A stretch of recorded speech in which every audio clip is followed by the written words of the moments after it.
Pepe Mujica es un veterano, un viejo que tiene unos cuantos años de cárcel, de tiros en el lomo.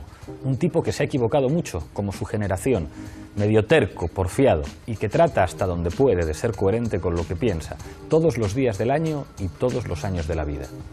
Y que se siente muy feliz, entre otras razones, por contribuir a representar humildemente a quienes no están y deberían estar. Por ellos estamos nosotros, entre tanta gente que no ha arriado las banderas. Yo discrepo con Bertolt Brecht porque no hay hombres imprescindibles, sino causas imprescindibles, caminos imprescindibles. La historia es una construcción tremendamente colectiva y en eso andamos, cada cual aporta su granito. Quienes no cultivan la memoria no desafían al poder. Es una herramienta más para construir el futuro que, pese a quien pese, es nuestro, porque no nos pudieron derrotar. Así se definía el propio Pepe Mujica en una entrevista. Hoy repasamos su historia. Bienvenidos a Fort Apache.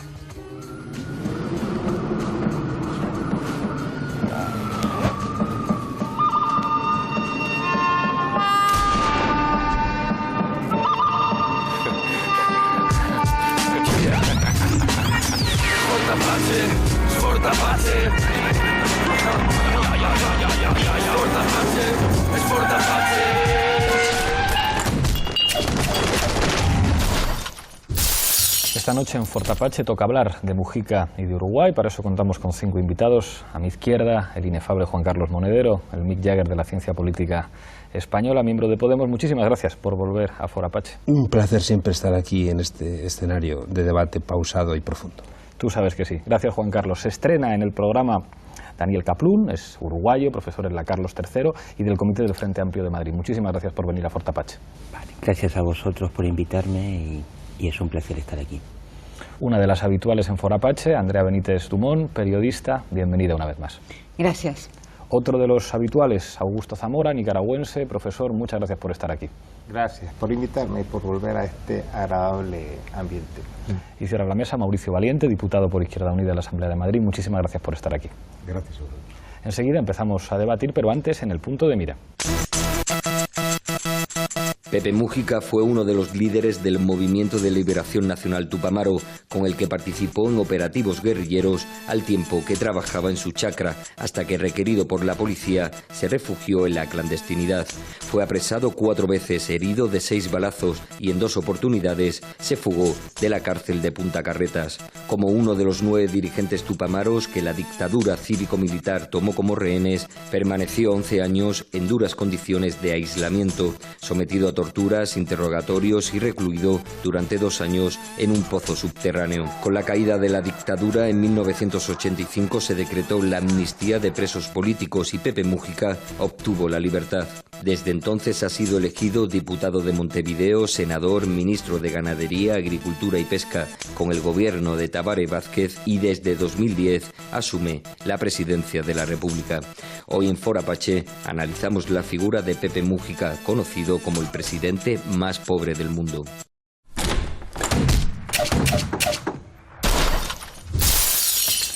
Empezamos como siempre en este programa con la regla del minuto. Misma pregunta para los 5 invitados. Empiezo contigo, Juan Carlos. ¿Cómo es posible que un presidente que procede de la izquierda radical, de la izquierda guerrillera, haya obtenido tantos respaldos y tanto consenso en Uruguay?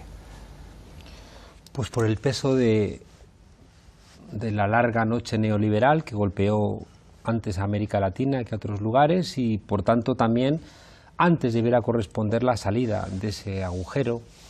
También porque Pepe Mujica dijo la noche, quedó atrás y por tanto entendió que tenían que reconstruir con otros mimbres.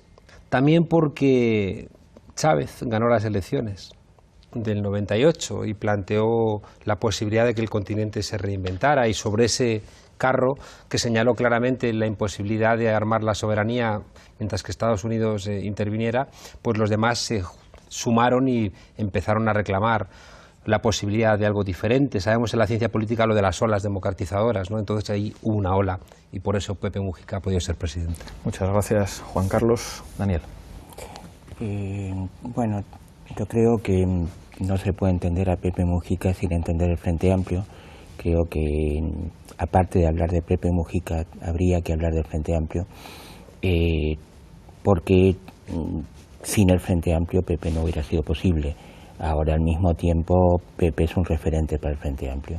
Es decir, es una actitud personal, es lo que tú decías antes, es una coherencia llevada hasta sus últimas consecuencias, y por lo tanto es un ejemplo, y creo que el país lo vive como un ejemplo, igual que el mundo lo vive como un ejemplo.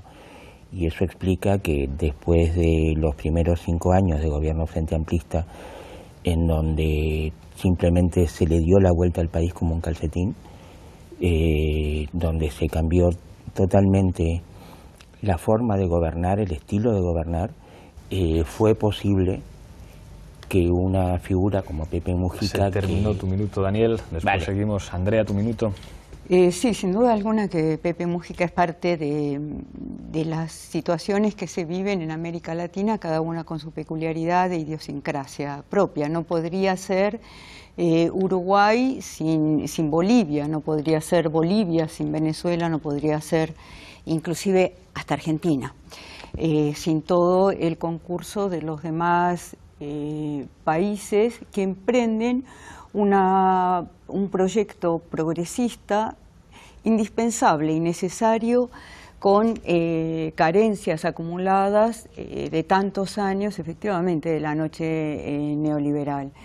Mujica representa de cualquier manera no la extrema izquierda, ya no se presenta él como la extrema izquierda de antaño, sino como una figura que contemplariza otras circunstancias perdón, y otros elementos que pueden llegar a un proyecto común. Gracias, Andrea. Augusto.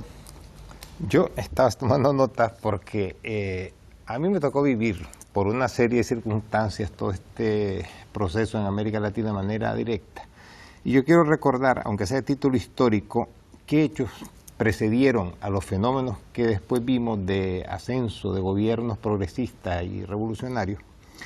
Y es que en 78-79 cayeron dos de las más significativas dictaduras o guardianes regionales de Estados Unidos, el Shah de Irán en Oriente Medio, Nicaragua, Somoza en Centroamérica.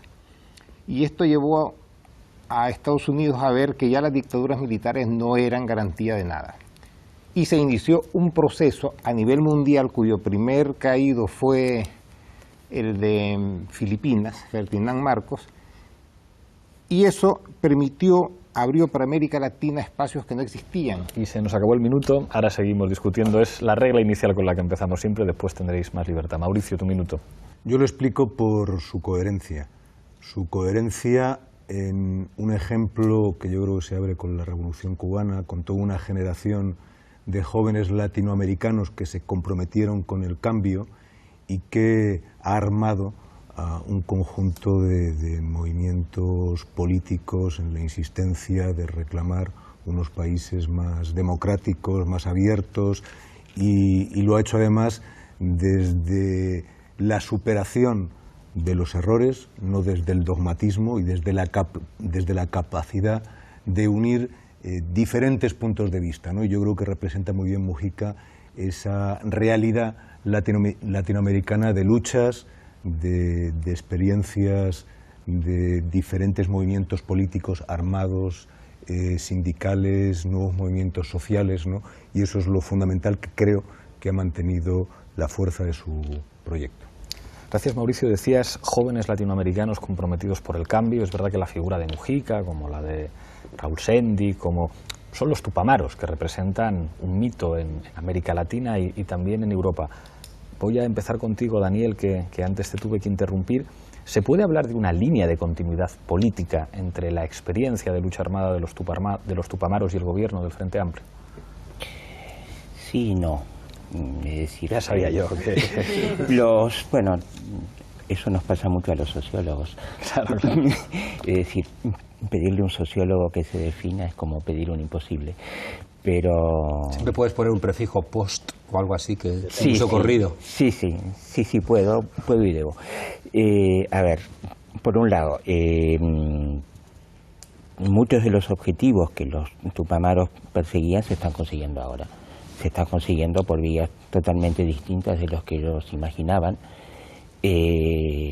porque, como decía muy bien Augusto, después de los 80 se abrieron en América Latina espacios de participación que no nos esperábamos, después de una noche muy profunda. Es decir, no nos olvidemos que fueron muchos años de dictadura y de unas dictaduras muy crueles. Ahora, el problema es que también los tupamaros resignaron muchos objetivos, es decir, de la revolución que soñaban a la realidad de este gobierno frente amplista democrático, pero que en el fondo no ha hecho la revolución, sino que simplemente ha transformado y ha nivelado algunas aristas. Hay una diferencia sustancial. Entonces tenemos ahora a un presidente que se caracteriza, si algo le caracteriza, es la capacidad de diálogo y de contemporización, que es una faceta que casi nunca destacamos de él. Siempre destacamos su coherencia, pero no su capacidad para dialogar con cualquiera sobre cualquier cosa y llegar a acuerdos, hasta en los conflictos más ríspidos.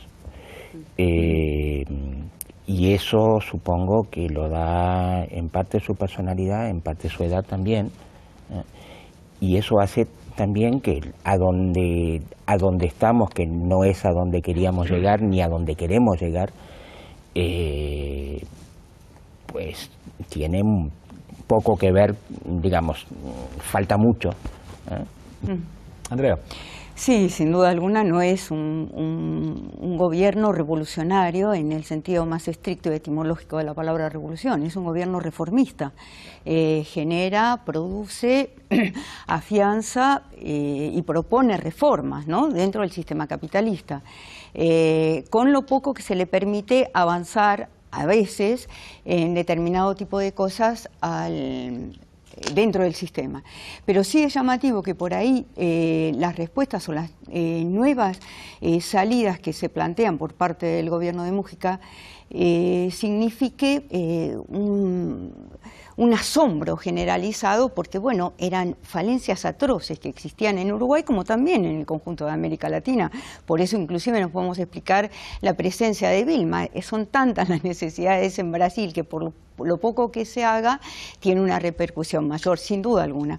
Pero no es el proyecto de los Tupa, no es el proyecto de las organizaciones revolucionarias nacidas efectivamente bajo el ala protectora o la estrella luminosa de la revolución cubana de sus tiempos. Era el socialismo, era el acceso al socialismo a través de la vía armada, al llegar a una conclusión de que era imposible, y bueno, Chile lo demostró, era imposible la llegada y la obtención del gobierno por vía electoral, y no era una opción querida de unos locos fanáticos militaristas, sino era un proceso largo de debate, de discusión y de asunción de una opción armada no querida, pero sí practicada.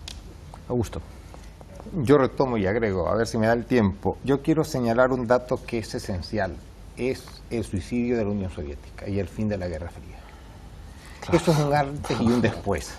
Es una catástrofe geopolítica, lo dice porque Putin. Esto determinó en América Latina, junto al hecho del fin de las dictaduras militares provocadas por las revoluciones iraní y sandinista, que cesara la persecución de los movimientos sociales, la teología de la liberación, los sindicatos, etcétera, y sobre el ejemplo de la unidad popular, la necesidad de la confluencia de la fuerza de izquierda, no ya en agrupaciones distintas, sino en frentes amplios, que eso es lo que determina, por ejemplo, que en Nicaragua se triunfe, porque va el Frente Sandinista y el Frente Patriótico Nacional, donde van liberales, socialdemócratas, socialcristianos, etcétera, y este modelo es el que se va generando, y va generando consenso en América Latina, y es lo que lleva a abandonar lo que es la utopía revolucionaria, que se había intentado hacer a través de la lucha guerrillera, pero era imposible frente a aquellos enormes ejércitos armados por Estados Unidos,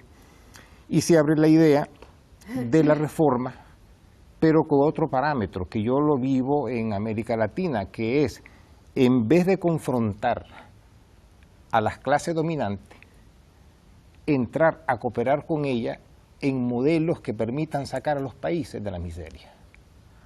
Porque la lucha ahora no es vamos a destruir a las clases dominantes. Necesitamos a las clases dominantes porque nuestro enemigo verdadero es la pobreza, el atraso, el subdesarrollo. Y esa es la línea que se sigue. Y quien no entiende eso, no entiende realmente la deriva de los movimientos de izquierda y progresista en América Latina, ¿ya? Y su éxito frente a grandes sectores de masas que ya no quieren guerra. La gente se asusta a la idea de la represión, la guerra. Lo que quieren es desarrollo, justicia social y avanzar en reformas que consoliden los países y las sociedades.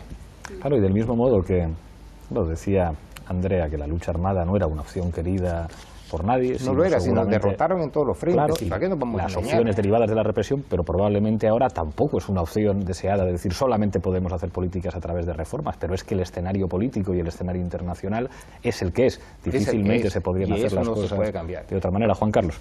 No, quería plantear que lo que llamamos en sociología los acuerdos neocorporatistas, ¿no? Es decir, que estos acuerdos entre los sectores empresariales, los sectores rentistas y los trabajadores, después de la Segunda Guerra Mundial se hicieron desde la derrota de los sectores empresariales, mientras que ahora se hace desde la derrota de los sectores populares. Entonces creo que también el contexto es otro. Creo que la diferencia está en que la izquierda tiene que asumir cosas que no asumiría antes. Es verdad que las dictaduras sobre todo van a permitir que aparezcan otros sujetos que antes estaban ocultos, ¿no? Ya no puede ser el sujeto tradicional clase obrera, partido comunista, sino tiene que entrar el sujeto teología de la liberación, indígenas, estudiantes y demás. Y eso también es verdad que quita un poco la carga ideológica que impedía, ¿no?, sumar a otros sectores. Pero creo que sí que sigue siendo cierto que hay un elemento de derrota. Y a mí hay una cosa que me produce cierta inquietud, ¿no? Es decir, ¿quién va a criticar a Pepe Mujica, ¿no?, con este pasado, habiendo estado en un zulo metido durante tanto tiempo, viviendo con esa austeridad? Sin embargo, no deja de ser una persona que, al tiempo que mantiene el imaginario simbólico de cuando era posible la revolución, está pactando con Monsanto, está pactando con la gran minería, está pactando con los grandes capitales y está asumiendo que mi pueblo quiere aumentar el nivel de consumo. Y por tanto, si quiero, renunciando a la lucha armada, a gobernar, tengo que asumir que mi pueblo también se ha hecho consumista y un poco neoliberal. Pero al mismo tiempo mantengo ese imaginario de transformación radical. Ergo, se convierte también en una suerte de rémora, es decir, que personajes como Pepe Mujica, por su condición de vetusta, te impide que nadie joven pueda plantear ningún tipo de alternativa, y a mí eso me preocupa, ¿no?, porque Pepe Mujica está negociando con sus propios sueños. Es un señor mayor y su negociación con sus propios sueños va a impedir que nuevas generaciones puedan tener los suyos propios, porque no le va a dejar, porque por un lado es muy pragmático y tiene que negociar con lo real, y por otro lado tiene el imaginario de nosotros sí que hicimos la revolución, y por tanto al final un personaje tan emblemático y tan alabable se convierte en una rémora para reinventar la democracia. Sí, Mauricio, si recordamos los debates de la izquierda latinoamericana en los años 60-70, uno central era las formas de lucha y la lucha armada, y otro también la estrategia para construir una sociedad socialista, una sociedad distinta. Y había distintos puntos de vista. Hoy yo creo que por la vía de los hechos la lucha armada ha quedado marginalizada en pocos países, pues por el contexto político, y la estrategia que se impone es una estrategia de cambios paulatinos, de creación de una unidad latinoamericana que permita cambios y transformaciones en profundidad. Lo digo porque, claro, podemos hablar en plan dogmático sobre la necesidad de avanzar más rápido, sobre los ritmos, y en la práctica esto hay que hacerlo también, pero ¿qué se va a repartir pues en un país como Nicaragua, ¿no? Yo creo que la experiencia de la revolución sandinista pues conoce bien las limitaciones, ¿no?, de la realidad económica y de la necesidad de crear una base que permita ir avanzando. Lo digo porque, sin duda, los ritmos nos pueden gustar más en un país o otro, pero, ¿no crees, pero hay Mauricio, un problema de fondo de qué estrategia y cómo crear riqueza para repartirla. Pero ¿no crees que ese tipo de actitudes de alguna manera te convierte lo que le pasa a la socialdemocracia, que eres un gestor del sistema? Tú has dejado de identificar a los culpables, tú no hablas de los culpables, tú no señalas a nadie responsable, ni siquiera al sistema capitalista, y lo que haces es gestionar en la medida de tus posibilidades lo que existe. Claro, Te conviertes en un gestor del cambio. Voy a abrir juego, te conviertes Andrea, en un gestor del cambio. Señalas quiénes son los responsables, muy bien, pero te hace Juan Carlos, como del cambio. Ahora mismo doy la palabra a Andrea, después Augusto, después Daniel, pero dejadme que ponga una cosa encima de la mesa para seguir con la provocación. El otro día me entrevistaba Pepa Bueno en la cadena SER y en un momento dado me dice, a ver, Iglesias, ¿Marx o Keynes? Entonces, claro, yo hubiera podido decir perfectamente, por supuesto, Carlos Marx, para entender lo que significa el capitalismo como sistema histórico, para entender la realidad, las clases, pero dice, si usted llega al gobierno con el 32% de los votos y tiene que hacer una reforma fiscal y tiene que hacer una auditoría de la deuda, lo único que puede hacer usted es tratar de hacer políticas públicas para aumentar el consumo, y eso desde los años 30 se llama keynesianismo, neokeynesianismo. ¿Me gusta a mí eso? No, claro, a mí me gustaría construir una sociedad socialista y abolir la propiedad privada de los medios de producción, pero eso no se hace por decreto ley. Entonces, claro, esa tensión, esa contradicción entre, digamos, la conciencia de lo que significa el capitalismo, la conciencia de lo que significa el mundo y las limitadas posibilidades que tiene ganar unas eleccioncitas y estar diciendo tengo que hacer políticas públicas en un contexto internacional, además como Uruguay, que es un paisito muy pequeño, completamente comido por lo que significa Brasil y por la situación internacional. Ya puedes poner fotos del Che Guevara en tu casa, pero los límites que tienes son los que son y no dependen solamente de voluntad política, sino de los instrumentos de poder que tienes. Andrea y Augusto. Sí, bueno, luego de este desayuno de posibilismo y de darwinismo político, vuelvo a las utopías. La izquierda revolucionaria y la izquierda tanto de Tupamaros, PRTERP, MIR chileno, bueno, todo lo que era la Junta Coordinadora Revolucionaria de América Latina, no surgió, repito, por el capricho de que se había llegado a la conclusión que la lucha armada no dejaba otra alternativa que no fuera posible la construcción del socialismo.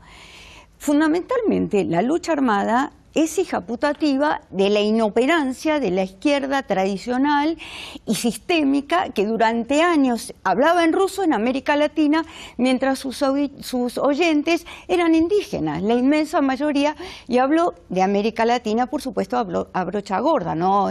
Después cada país tiene su peculiaridad, etcétera.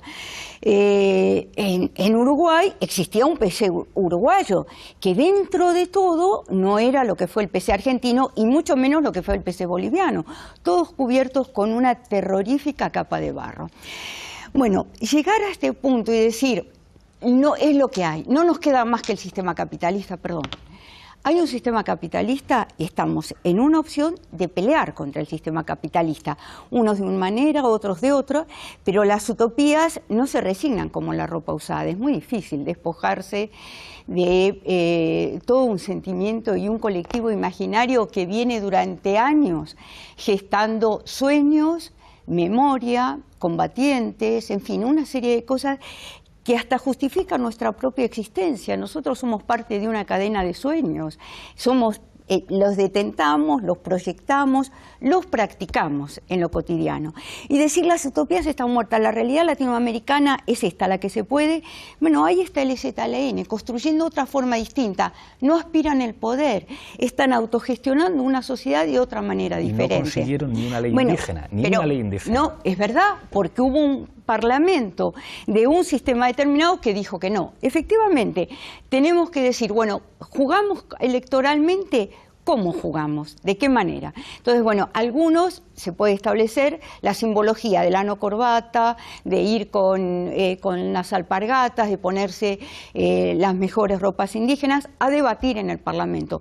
Ese debate del Parlamento puede venir originario de asambleas indígenas, si no, preguntémosle a Evo Morales cómo se están resolviendo determinado tipo de cosas, que quizás una situación mucho más revolucionaria es la que está ocurriendo en Bolivia que en otros países de América Latina y de su propio entorno. Sí, García Linera lo primero que dijo es necesitamos capitalismo andino. Lo que necesitamos es desarrollar el capitalismo y acuerdos con las empresas privadas. Hay una propuesta así, pero no por eso en una práctica donde efectivamente la ética La ideología juegan papeles determinantes, no se puede decir yo vengo a construir el socialismo y tengo los mismos vicios de corrupción, de todo lo que tienen los capitalistas, de apropiación, de expropiación, etcétera, sino bueno, marcar una ética, una ideología absolutamente diferente y elegir en qué lugar del río, en qué orilla se pone y cómo se nada.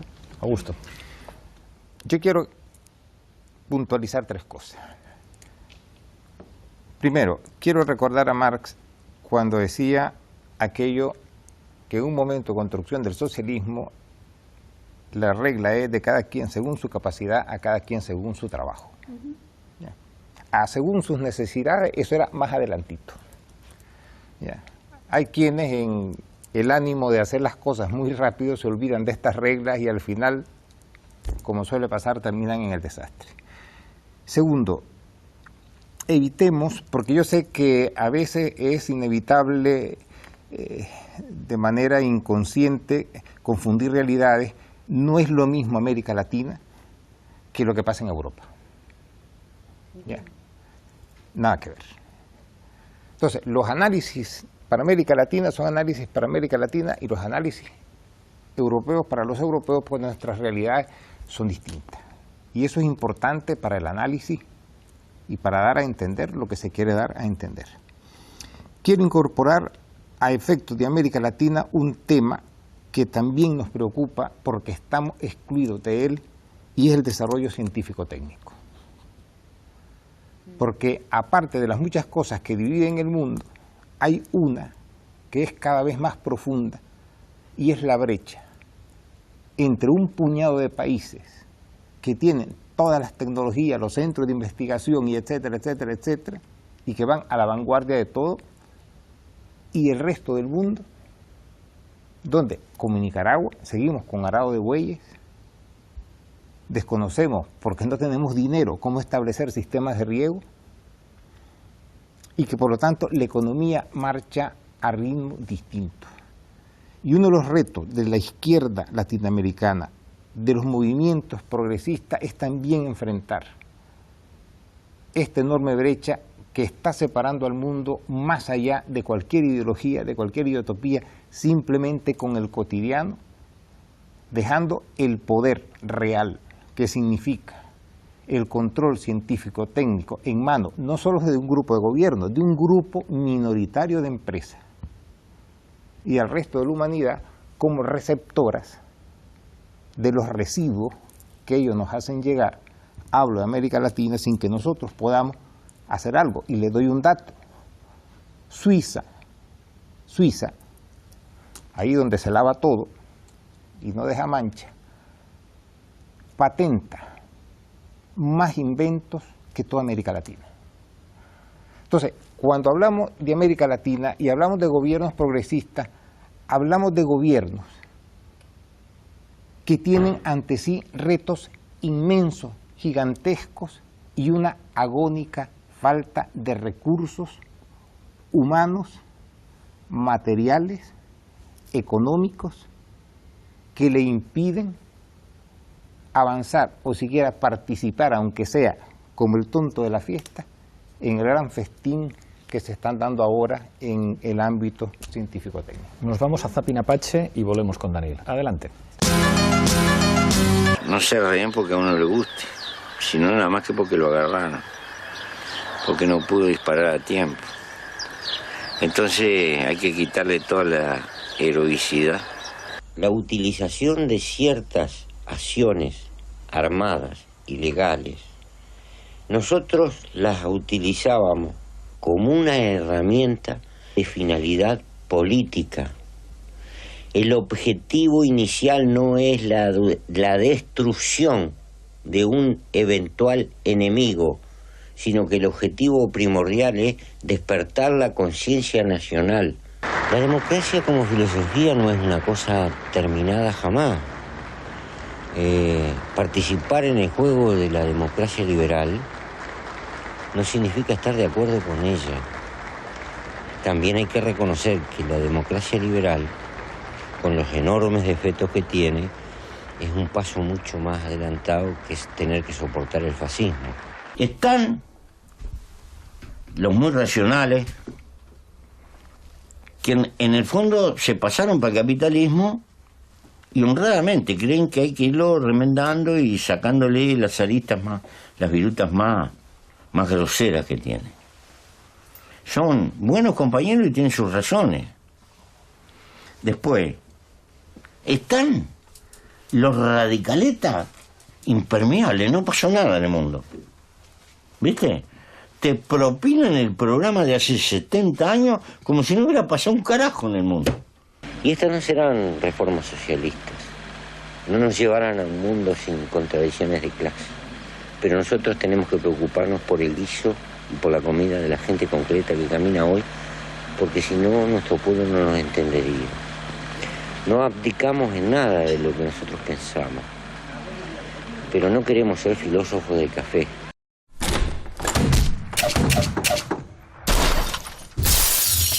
Diréis lo que queráis, pero yo querría poder votar en mi país a un presidente que habla así, por todas las con todas las contradicciones que pueda haber en la política, Daniel. Todos quisiéramos. Bueno, tú puedes, ¿no? Más o menos.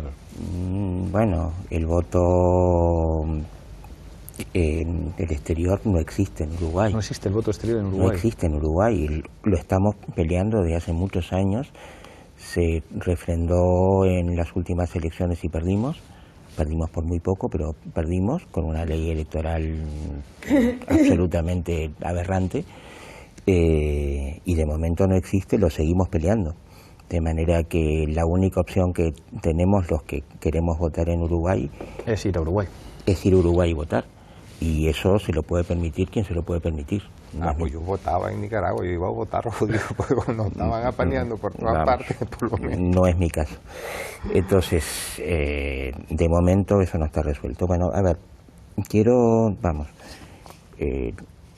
el zapping que acabáis de pasar me da la entrada a una parte fundamental de la figura de Mujica, que es su capacidad de comunicación. Es decir, es el único personaje público que conozco que habla el lenguaje de la gente, el lenguaje de la gente de su pueblo. Lo entienden todos, porque habla el lenguaje de todos y porque sabe escuchar además. Digo, habla ese lenguaje porque sabe escuchar. Creo que de eso tendríamos que aprender mucho en la izquierda. Ahora, volviendo al tema que planteabas tú, cuidado, revolución, reforma. Voy a los clásicos. Una cosa es tener el gobierno y otra cosa es tener el poder. En Uruguay tenemos el gobierno, no tenemos el poder y de momento no veo en el horizonte que tengamos el poder. Son dos cosas distintas. Seguramente en un país yo no se lo planteo que lo haga, simplemente digo, hay alguien que sigue pensándolo. Entonces, dentro de eso que significa tener el gobierno, teníamos dos opciones, que son las opciones titánicas a las que se enfrenta siempre un gobierno de izquierda. Por un lado, asegurar mínimos y por el otro lado, nivelar. Y nivelar es una cosa y asegurar mínimos es otra, son dos cosas distintas. En un país que estaba desangrado, salía desangrado de una crisis brutal, la crisis del 2002, que nos arrastró desde Argentina, donde el nivel de miseria y de empobrecimiento era bastante peor que el que padecemos aquí ahora, y ya es decir, había que asegurar mínimos. Había que darle de comer a la gente, lo dijo muy claro Pepe. Había que darle de comer a la gente. Y el primer gobierno del Frente tuvo que enfrentarse a ese dilema de hierro y tragar con muchas ruedas de molino para conseguir darle de comer a la gente. Claro, tenía una ventaja y sigue teniendo todavía, aunque ya menos, una ventaja fundamental, que es una tasa de crecimiento del 7% anual. Eso, claro, si estuviéramos en un 7% anual, de crecimiento, es que le daba de comer a la gente hasta Rajoy. Ese no es el problema. El problema es cómo, administrar el estancamiento o el mínimo crecimiento.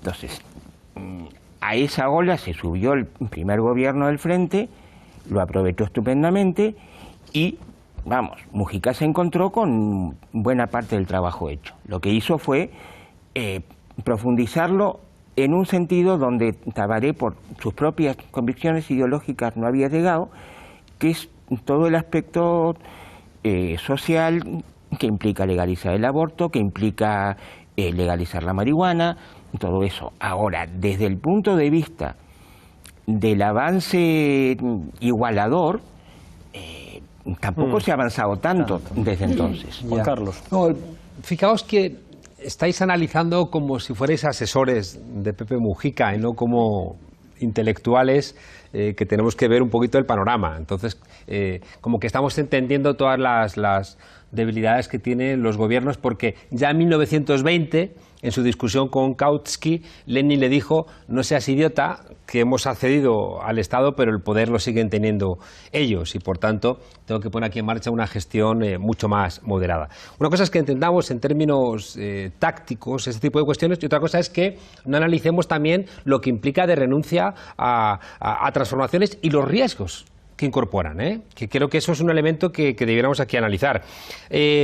Fijaos que a Pepe Mujica le ha ayudado mucho una oposición a lo que significa el Frente Amplio, de gente que sí que ha importado modelos desde fuera, ¿no? Es decir, La Calle y otro tipo de dirigentes que le acusan de vivir en una cueva, o que creen que solamente da dignidad al pueblo uruguayo vestir con traje y corbata, ¿no? Mientras que él es un presidente sin corbata. Entonces, ese tipo de referencias nos hace ver algo muy relevante, que es la conciencia nacional. Es decir, cómo esa expresión hermosa, ¿no?, de que Uruguay es un algodón entre dos cristales, ¿no? Es decir, Argentina y Brasil siempre históricamente haciendo que los orientales no existan, ¿no? Entonces, también hay que entender en toda su reflexión cómo es un país siempre constantemente amenazado. Ahora bien, insisto, estas dificultades implican que ahora mismo en el modelo de desarrollo de Uruguay pues esté la soja con una superficie de ¿cuánto le he apuntado por aquí? 1.275 millones, o sea, miles de kilómetros cuadrados, el eucalipto, la mina de Aratiri, los transgénicos. Entonces, claro, yo lo que quisiera solamente es analizar en qué medida tu negociación necesaria, ¿no?, con los determinantes te ata de pies y manos, ¿no? Y de qué manera tú puedes sobreponerte a este modelo sin cambiar estas cosas. Y concluyo. Hemos estado hablando de que en América Latina hay gobiernos post-neoliberales, hay gobiernos que siguen siendo neoliberales y hay gobiernos que estaban queriendo ser post-capitalistas, ¿no? Como tres intentos de gradar. Claro, los gobiernos que nos están emocionando son gobiernos que lo que están haciendo es solventando las tasas de pobreza, ¿no? Pero no están solventando, tomando el control de sectores estratégicos, y no están solventando las desigualdades, que es un grave problema. Mi pregunta de fondo es: qué simpático nos cae Pepe Mujica, cómo nos gustaría votarlo aquí, pero Pepe Mujica va a dar paso a Tabaré Vázquez, donde seguramente va a ser menos amable con una serie de cuestiones, y no sé en qué medida deja empoderada a la gente para poder seguir avanzando en esa línea. Y es la queja que tenemos nosotros, creo que como intelectuales, hacer a todos los gobiernos a los cuales apoyamos, sea en Nicaragua, sea en Venezuela, sea en Ecuador, Bolivia o también, por supuesto, ahora en este caso, Uruguay. Augusto. Yo quisiera recordar un problema que ha tenido la izquierda siempre, haya un Estado en el poder, pero sobre todo cuando ha estado en el poder. Nosotros vivimos en países dependientes. Nunca hemos sido dueños de nuestra economía. Y de la poca economía nacional que hay, se ha encontrado siempre en manos oligárquicas que han tenido un dedo afuera y cuatro patas. Un dedo dentro, perdón, y cuatro patas fuera. Y sus capitales generalmente están fuera. Entonces, cuando se toma el poder, se toma el gobierno, digamos, lo primero que se hace es que se descapitalizan los países. Eso como que 2 y 2 son 4, o sea, entonces se parte siempre necesariamente de cero. Y viene el problema, porque los pueblos generan expectativa de que va a haber reparto de riqueza y resulta que la riqueza ha volado. ¿Ya? Esa lección la aprendimos, la aprendió Cuba, la aprendimos en Nicaragua. Yo recuerdo en los años finales de la revolución reunido con Humberto Ortega o con otra gente diciendo: ¿y cuántos días nos queda de petróleo? porque ya nadie daba para petróleo, ni teníamos un centavo para comprar el petróleo y el país estaba absolutamente en bancarrota. Entonces, esa lección aprendida lleva a una visión más pragmática, es decir, no podemos repetir lo mismo, porque nos van a volver a hacer lo mismo. Y entonces hay que transar.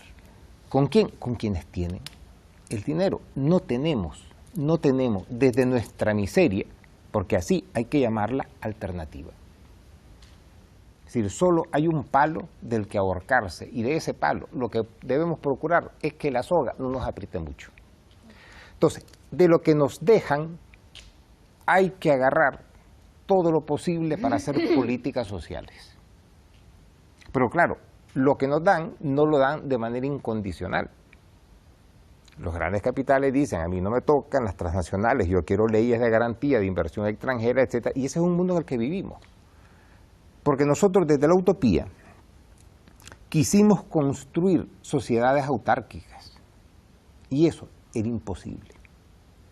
¿Ya? Y entonces el pragmatismo no es un pragmatismo en América Latina que venga, digamos, nacido de un cambio radical ideológico solo al llegar y tocar la silla presidencial. No, es que ya llegamos con todo condicionado y le dice, bueno, tienen el gobierno, pero de poder, le damos aquí este pedacito, después negociamos cómo manejamos el resto. Mauricio, Daniel y Andrea. Sí, yo creo que el gran problema sería hacer de la necesidad virtud. Bueno, podríamos hacer muchos paralelismos, ¿no? O sea que si en el análisis que se hace colectivamente se dice, pues podemos llegar hasta aquí, y se señalan las limitaciones, las contradicciones, yo creo que los gobiernos progresistas y de izquierdas están actuando correctamente. Ese sería el primer planteamiento que quisiera hacer, ¿no? Hemos escuchado a Mújica decir, bueno, cuáles son las limitaciones, cuáles son el contexto en el que juegan, y yo creo que muy bien lo señalabas tú. Y en segundo lugar, yo creo que es muy importante ser capaces de abrir y de tener una perspectiva de futuro, ¿no? Y ahí depende de las decisiones concretas de cada gobierno. Efectivamente, como bien habéis dicho, no toman las mismas decisiones Uruguay que Bolivia que Venezuela. Entonces, en función de sus criterios concretos, les criticaremos o les dejaremos de criticar, pero no podemos hacer un debate generalizado, porque yo creo que no sacaremos nada, o hacer planteamientos de traicionan, no traicionan. Habrá que ver decisiones correctas, incorrectas, y sobre todo señalar el contexto y que sean sinceros a la hora de tomar decisiones, ¿no? Cuando no lo son, ahí es cuando... Nuestro maestro Jesús Ibáñez. Un segundo, Juan Carlos, después te doy la palabra. Daniel. A ver, dos cosas. Primera... Hay que ser breves, que te voy conociendo, Raúl, sí.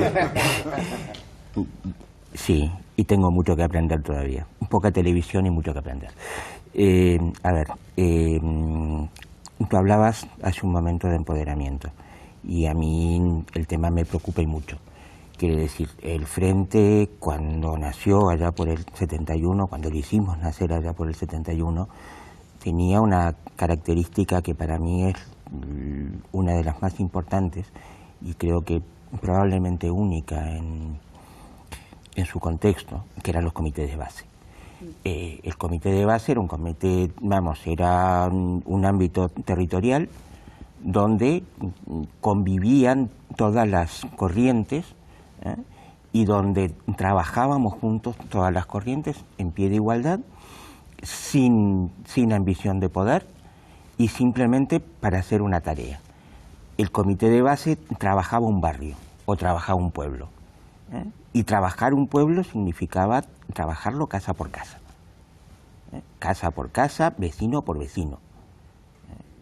Tocas el timbre, llamas... Tienes que ir acabando, que se nos va el tiempo. Entonces, digo, lo que me preocupa es el acceso al gobierno vació al frente de cuadros. El primer acceso al gobierno vació al frente de cuadros. Nos volcamos todos hacia el gobierno. El segundo acceso al gobierno prácticamente mató a los comités de base. Los comités de base están agonizando. La esencia del frente está agonizando. Ok, ¿se entendió, Andrea? Sí, bueno, creo que no estamos como asesores, sino la idea de charlar entre todos con cercanías, ¿no? Que nos llegan de una u otra manera, más algunas que otras, de lugares fraternos o tan fraternos que son propios, ¿no? Es decir, los que estamos aquí sentimos como propia la realidad del Estado español y viceversa muchos, y así está bien que sea este puente de ida y de vuelta. No, en modo alguno yo no sería ni asesora de Mujica ni de nadie, pero hay una cosa, en las transacciones que hablaba Augusto, el precio de la transacción es que exista el cultivo de la soja, que destruye absolutamente la tierra y determina que durante generaciones no se va a renovar, pero sí se cubren los objetivos y las imposiciones de Monsanto. Las transacciones implican que militares genocidas inmediatos, no de 70 años para atrás, que también valdría la pena replantear en cuanto a enjuiciamiento, como se está haciendo con la querella argentina por los crímenes del franquismo, estén al mando del ejército supuestamente democrático. Ese es el precio de las transacciones. Creo que en modo alguno se puede admitir, porque el pago es de mucha sangre. Mujica, entre otras cosas, estableció, así como en Argentina, una ley antiterrorista. Hoy día hay una represión social impresionante, como también en Brasil, no así en Uruguay, pero en Uruguay, sin embargo, hay una ley de la caducidad que no permite que los militares genocidas que determinaron el secuestro, el asesinato y la desaparición de miles de uruguayos y también de otros compañeros latinoamericanos, no sean en modo alguno, no sean enjuiciados, cuestionados. Eso hay un amplio sector que dice, no, este precio de la transacción es imposible. Me lleva la sangre de los compañeros. Estamos en la recta final, volvemos a la regla. No, estamos en la recta final. Escucha, volvemos a la regla del minuto. Vais a tener todos un minuto, ni un segundo más. Empiezo contigo, Juan Carlos, minuto de conclusiones. La televisión es así, el tiempo no lo defino yo, es el que es. Minuto Me has quitado un trozo de minuto, ¿eh? ¿Qué le vamos a hacer? Presentad una queja a todos después. Volverle a dar el minuto a Juan Carlos desde el principio, por favor. Adelante. Decía Jesús Ibáñez que solamente la derecha puede hacer la política de la izquierda con estos planteamientos que habéis hecho. De manera que al final, cuando solamente gobierna la derecha, tiene cierto susto a las exigencias sindicales o laborales y puede hacer políticas que la izquierda, cuando gobierna, nunca se atreve porque los condicionantes pesan, etcétera, etcétera, etcétera. Yo creo que es muy importante asumir que tiene que haber siempre la gente en la calle tensionándote hacia las propuestas más radicales, porque si no las tensiones que tú recibes del Vaticano, del norte, de otros países, etcétera, te termina secuestrando, ¿no? Y lo hemos visto, y ya debiéramos ir aprendiendo también de esa lección. Sabemos que la radicalidad genera el hundimiento de gobiernos, como le pasó también a Allende por las presiones desde su propia izquierda, pero también cuidado que el excesivo pragmatismo puede significar que no cambies absolutamente nada. Augusto, minuto de conclusiones. Dicen que la política es el arte de lo posible. Yo quiero señalar que primero no todos los gobiernos han transado igual. Ha habido unos que lo han hecho con más firmeza que otros. También no es necesario claudicar absolutamente todo. Un buen negociador es el que obtiene más dando poco. Y falta señalar que para que se pueda hacer política de izquierda no hace falta que gobierne la derecha. En América Latina la derecha ha hecho desastres, ¿ya? Y ha sido la izquierda la que ha ido reconstruyendo lo poquito que ha quedado. Lo que necesita la izquierda es perentoriamente crear bases económicas propias que le permitan, desde bases cada vez más crecientes de poder, negociar con mayor firmeza los ideales por los que ha luchado. Muchas gracias, Augusto. Mauricio, tu minuto de conclusiones. Sí, yo retomo lo que decía al principio. Creo que la coherencia y la persistencia son fundamentales en un proyecto de cambio radical. Creo que lo importante y lo que representa Mujica es la experiencia del Frente Amplio. Yo creo que Tabaré, si continúa en el poder, profundizará en esa línea, y la clave está en ser capaces de desencadenar una movilización popular que acompañe ese proyecto de gobierno. Yo creo que ahí se jugará el futuro de la experiencia uruguaya y también de las otras experiencias en América Latina. Gracias, Daniel, tu minuto. Sí, mi minuto. A ver, por un lado, creo, vamos, cuando el Frente eligió a Mujica como candidato, muchos éramos conscientes de que era un excelente candidato, pero probablemente un no tan buen gobernante. La experiencia nos lo ha demostrado. Es decir, es un personaje mítico y muy fácil de mitificar, pero el personaje real gobernando es otra cosa. Estoy de acuerdo con Andrea en que las transacciones han ido muy lejos y que había cosas que eran no transaccionables. Entonces, tomemos el ejemplo de Mujica como comunicador, como coherencia personal, como personaje, pero probablemente no su modelo de gobierno.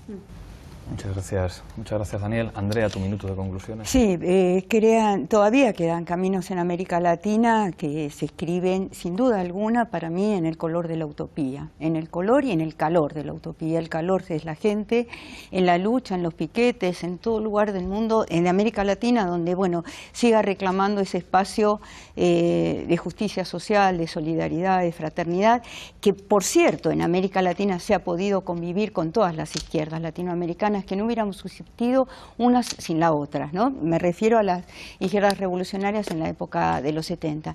Y después, por cierto, no hay un solo gobierno que la izquierda haya tirado, ni siquiera el de Salvador Allende. Ahí estaba el imperialismo yanqui, todos los intereses de los momios para que ese proyecto se frustrara.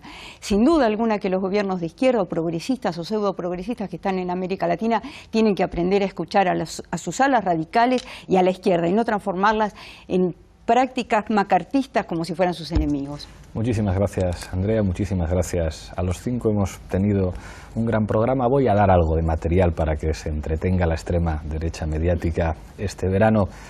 El otro día me decían en un programa de televisión que estoy moderando mi discurso. Ya ven que Juan Carlos Monedero no, que dice que hay que radicalizarlo. Ya tienen dos tendencias en Podemos, el ala radical de Juan Carlos y el ala moderada mía. Así que, Juan Carlos, hablar con las farolas, a ver si te escuchan. Nos veremos la Juego de Tronos. Nos veremos la semana que viene. Hasta pronto.